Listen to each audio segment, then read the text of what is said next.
Hello everybody and welcome to the Pole Position YouTube channel. In this video we are going to be talking about Ferrari and their driver lineup of this season of Charles Leclerc and the new one of Carlos Sainz. We're going to be looking at if the project is worth Carlos Sainz moving to, and if you think he regrets his decision of going from McLaren, who could be a higher team this year, to obviously joining the team at Maranello, or if he thinks the project is going to be worth it, and if obviously that means going to challenge in 2022.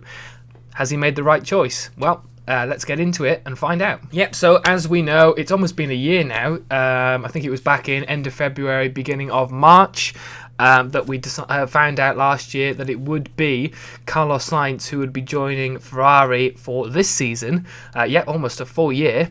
And then obviously that meant Sebastian Vettel was out of a job. He then went to Aston Martin at the end of last year. It would be announced, and then Daniel Ricciardo would be replacing him at McLaren. So obviously we've known that Carlos Sainz is going to be joining Ferrari for quite a while now, but obviously in that time period that Sainz was announced, Ferrari sort of fell off the edge of the cliff in terms of their performance, and it was just a really poor 2020 season. So do we think that Carlos Sainz during that time sort of thought, oh God, what am I joining into? Or if he fully believes that the project that Ferrari are going to start to rebuild is worth it? Well, we all know, because obviously it was there was a video about it last week that I did, but obviously it was news in the F1 world that Ferrari were doing a test last week, not just for Leclerc and Sainz, but obviously for some of the young academy drivers as well. And obviously it was the first time that Carlos Sainz was out in a red Ferrari. There's obviously pictures about it. I might put a couple up on the screen now.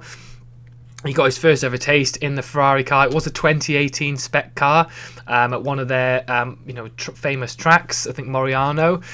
He completed more than 150 laps across the 2 days of running, and he described it as a great honour, or having been selected to drive for one of Ferrari, F1's, should I say, most iconic teams in Ferrari, while revealing hopes of one day becoming a world champion with the team.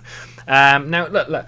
I think as an F1 driver, really, even if you're not a huge fan of the Ferrari team, like say me, as being a McLaren fan, I still feel like if you're a Formula 1 driver, you can't turn down the opportunity to join for Ferrari, even if maybe they're at one of their most difficult patches in the sport. I feel like even if you get offered that job, you can't turn down driving for the Scuderia team. And obviously, as much as maybe it was they looked better when Sainz signed the contract to maybe now, I still feel like him as a younger-ish driver can still get the best out of the team. Now, obviously, we saw a four-time world champion in Sebastian Vettel struggle with the team last season, whether it was because he was already announced that he would be not having his contract renewed before the season even started in Austria. But yeah, I mean, look, I think Carlos Sainz probably won't regret the decision, just because who wouldn't want to drive for Ferrari.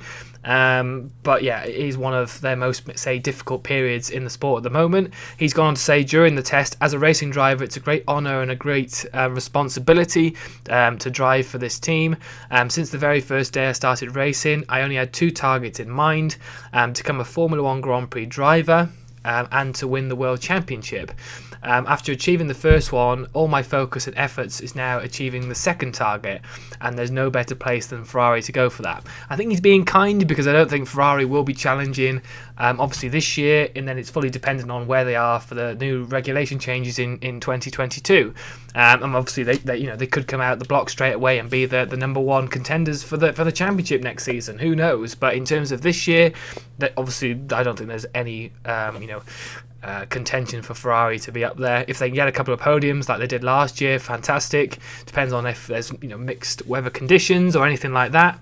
I think Carlos Sainz is a good all-round solid racing driver, so I think he can get up there and make sure he's in the points, a bit like Charles Leclerc. But obviously he's gone on to say, I will give my absolute best to help Ferrari get back to where they belong. And obviously as soon as possible as well.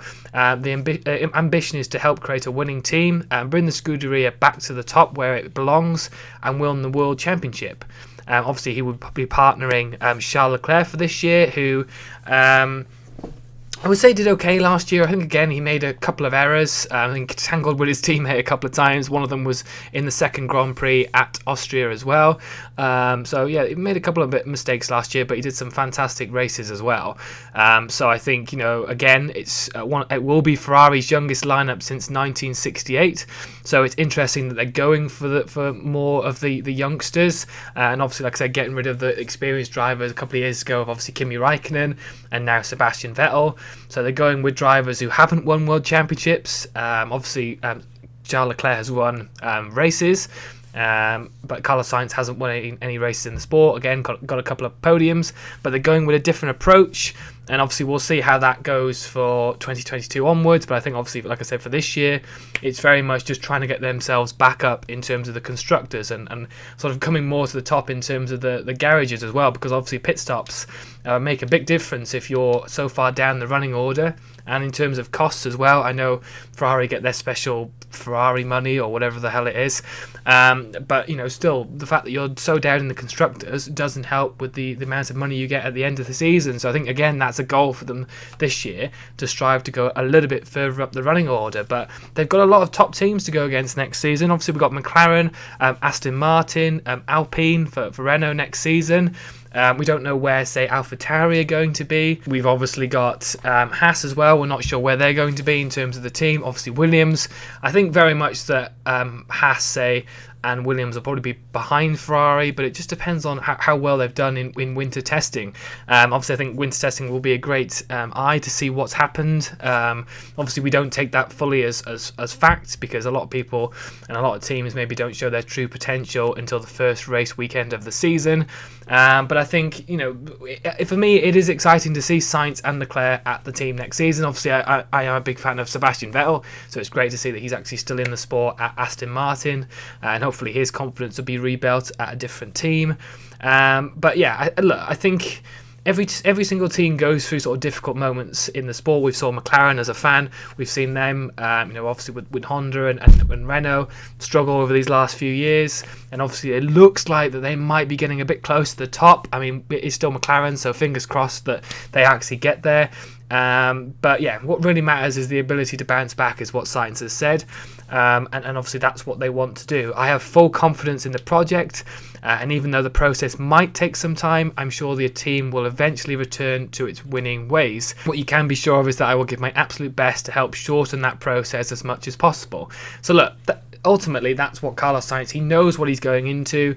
He knows there's a possibility that he may get some podiums next year, but I think the majority of it will just be getting as much points throughout each race as possible. And obviously same for his teammates. Pre-season testing for the first for the car for Sainz this season, for the main car for this year, will be on the 12th to the 14th of March in Bahrain. Now usually it's a little bit earlier, it's normally like the end of February, but the reason for this is simply because they're going to Bahrain, and that's where the first race of the season is, so they don't want a huge gap, because most of the teams, and I expect most of the people of the teams, will stay in Bahrain for them couple of weeks before the first race on the 26th to the 28th of March. So yeah, pre-season testing is a little bit later this year, simply because of that fact, but obviously we'll get to see all the new drivers that have swapped round and the new cars for this season on March the 12th. So yeah, that would be really exciting. But honestly, do I think Carlos Sainz will help Ferrari? I think he will. Obviously he knows he's going into a project, but he's going to give everything, absolutely everything, alongside his teammate Leclerc, to make sure that Ferrari sort of get out this rough patch as quick as possible. So I think, yes, he will be an important asset to the team. He'll be fresh blood. He'll be something new. He'll be giving something new to the engineers as well. So I think, yeah, it will be a good move for both Sainz and Ferrari, but obviously we might have to wait a couple of seasons to see that true potential. Will they make it into 2022, and will they be sort of a higher power, as it were, in that season onwards? Yeah, thank you very much for watching this video. Do you think it was a good move for Carlos Sainz to make and join Ferrari? And where do you think Ferrari are going to finish this season? Can they actually make the top three? Or will do you think the likes of McLaren, Alpine or Aston Martin will finish higher than them? Please let me know in the comments section below. Thank you very much for watching this video. If you've enjoyed, please subscribe, and I will see you all in the next one. Take care. See you soon.